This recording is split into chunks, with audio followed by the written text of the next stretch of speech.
Happy New Year, everyone. I'm Caleb, and this is the Dying Breed Forge and Farrier channel. Today, we're doing a fan favorite, Lakota. This is the second video in a two-part video series. In the first video, we did the front feet. In this video, we're going to trim the hinds. This video was taken several months ago, right as we were getting into fall. You can still see the feet are pretty dry. But we were starting to get some moisture at this point, and now we're in full-blown, everything's wet and muddy. Now what I'm doing here is cleaning out the commissures. The commissures is that crevice between the frog and the bars and sole. Now, one of the reasons that we knife out or clean up the frog, those commissures trap dirt and bacteria underneath. And as we get into the wetter months, we become concerned with thrush.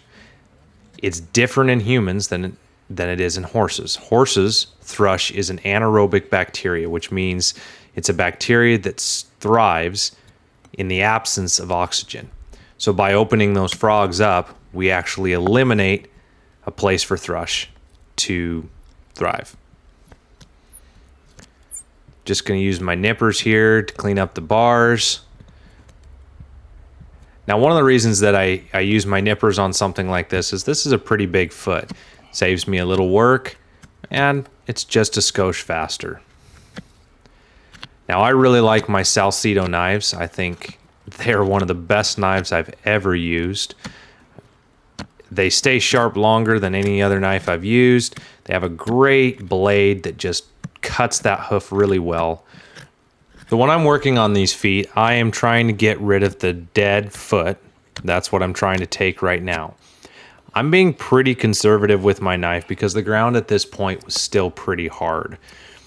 We don't want to go in there and just take this foot down super short, get rid of and make that foot look like all pretty crisp and clean.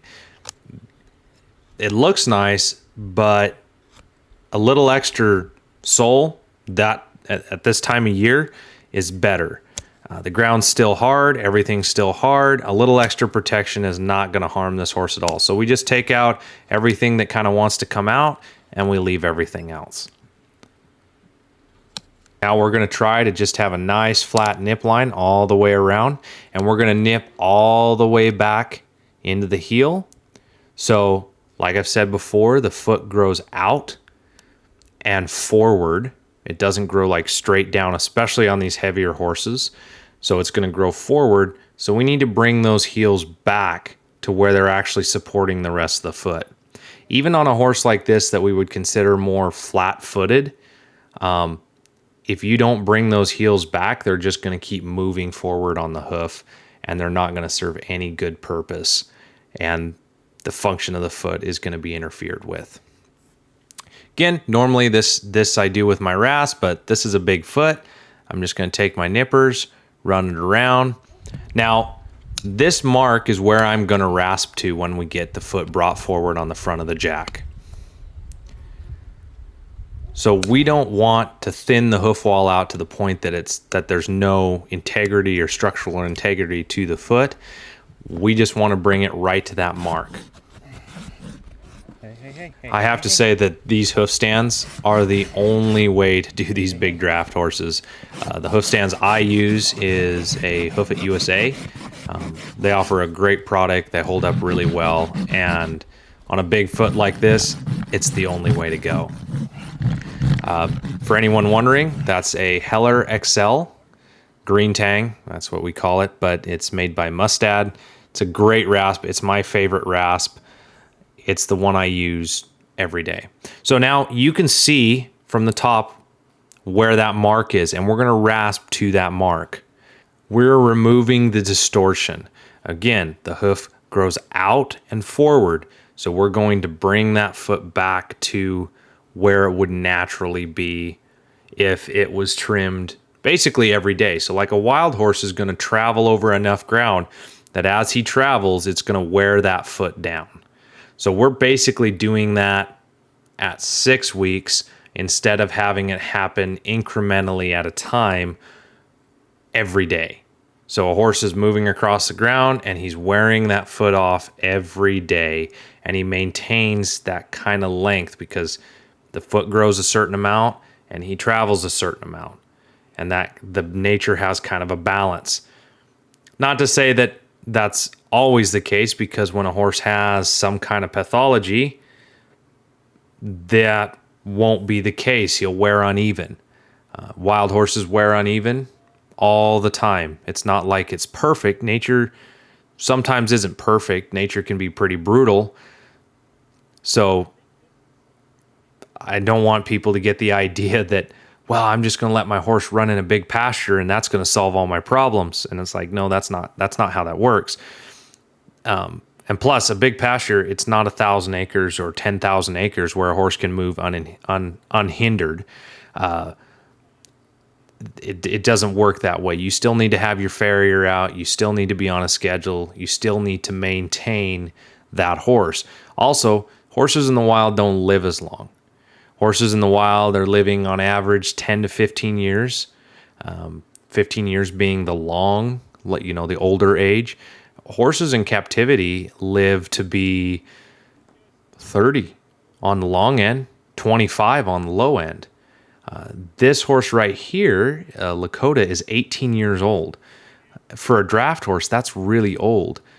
Kind of like dogs, the bigger the horse, the shorter the lifespan. The smaller the horse, the longer the lifespan. And I there's probably a scientific reason for that, but I don't know what it is. But generally, that a draft horse that's 18 years old is old. That's an old horse for a draft. And for everyone wondering, the breed is a Clydesdale. Lakota is a Clydesdale. So again, we're just going to nip that foot. And you can see the foot and how it's distorted. Now, I would like to point out, she's just over 8 weeks here. I think that a slightly shorter cycle could benefit her, but I point that out because I want people to understand a draft horse isn't like some other horses. Like a lot of mini horses don't look long because they don't have that weight distorting the foot. Draft horses show distortion really quickly. And tighter schedules benefit drafts a lot. Going to do the same thing as I did on the other foot. We're just going to nip it around. We're going to try to keep the hoof wall even all the way around. Now you can see as I'm coming around this corner, that big nasty hook right there. So that is the quarter. That is where the quarter bends into the heel, is that big nasty hook that I just took off. And we're going to soften that. We're going to gather it up, and we're going to try to get this foot a little more symmetrical. That's all. That's what we're doing here. So like nature doesn't have hard edges and usually has a form of symmetry. So the horse's foot has symmetry in it, but when it's long and distorted, that symmetry gets distorted as well. So as a farrier, we come in and we look and try to get that distortion gathered up. And we want to make the foot more symmetrical.